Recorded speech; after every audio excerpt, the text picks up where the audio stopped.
Жалпы енді мемлекет деген ол мемлекет деген ол біз деп жатамыз ғой. Бұл жаңағы деструктивті ағымдарымыз бар, басқа да экстремистік қозғалыстардың барлығының түпкі мақсаты билікке қол жеткізу. Осы ретте бұның алдын алу, олармен қарсы күресте қоғамның қолдауы өте маңызды сияқты. Мысалға, бауырлас түрік елінде болған жағдай бірнеше жыл бұрын мемлекеттік төңкеріс орын алған кезде халық көріп қазіргі президенттеріне қолдау білдірді, соның арқасында апаттан аман қалды. Енді біздің кезімізде осы деструктивті діни ағымдармен күресте қоғам мен мемлекеттің арасында ынтымақтастық бар ма? Енді әрине, енді бұл жерде өзіңіз білесіз, енді жалпы кез келген осындай бір елде сын қатер болған кезде оны тек қана мемлекет қана күреспейді. Жалпы енді өзіңіз қазіргі таңда оның айғағы ретінде қазіргі таңда біздегі осы деструктивті ұйымдардан болмаса ағымдардан зардап шеккен адамдармен жұмыс істейтін бізде үкіметтік емес ұйымдар бар. Енді үкіметтік емес ұйымдар қазір осы жұмысқа тартылады. Бұл да енді қоғамдық институт ретінде. Енді екінші мәселе, енді бұл жерде мысалы қарапайым адамға сұрақ туындауы мүмкін да.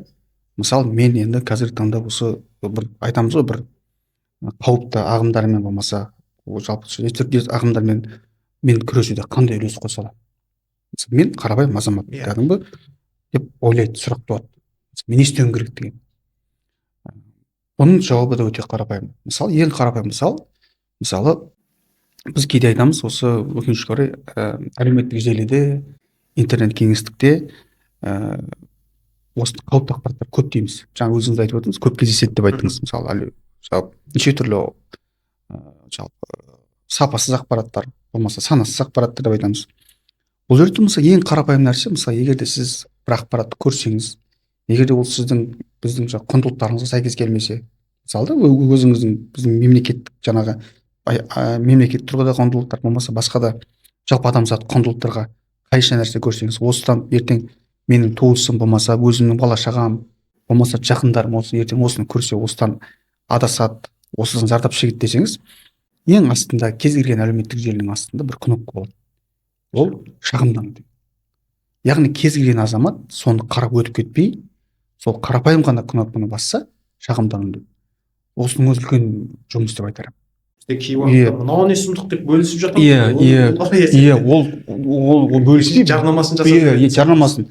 Керісінше сіз тек қана қарапайым, егер де біз осы жерде мысалы бір 10 мың адам басатын болсақ, ол контент айтамыз ғой, қазір банға кетті дейміз ғой. Яғни ол контент жабылады.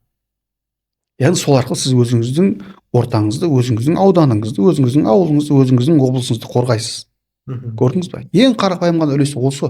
Яғни қоғамдағы осындай нәрселерге бей-жай қарамау.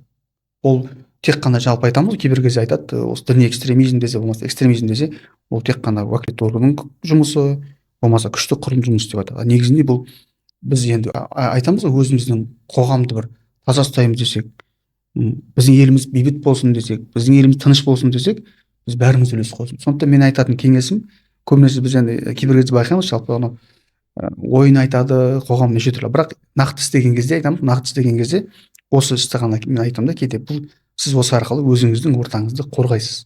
Өйткені енді жаңада Арлан да айтып өтті, көптеген адамдар жаңа бізде кейде роликтер болады, қарасаңыз, қалай түстіңіз осы теріс жолға деген кезде көбісі интернет айтып жатады. Интернет айтады. Ал бізге нақты алаң көрініп тұр да. Сондықтан біз бәріміз ел, айтамыз сөз бар қазақта, ел болып, жұрт болып дейді ғой. Жұрт болып сондай қауіпті контенттерді көрген кезде соған шағым қалдыратын болсақ, онда біз өзіміздің ортамызды тазалаймыз. Кейде бізге айтады, сіздер неге осылар бұғаттамайсыздар, жоймайсыздар деп. Ол өте күрделі нәрсе. Ертең жалпы бізде ол шектеудегі мәселе, ол мәселені түбегейлі шешпейді. Сондықтан мүмкіндігінше біздегі жалпы жаңа айтқан сауаттылықтар мәселесі бар.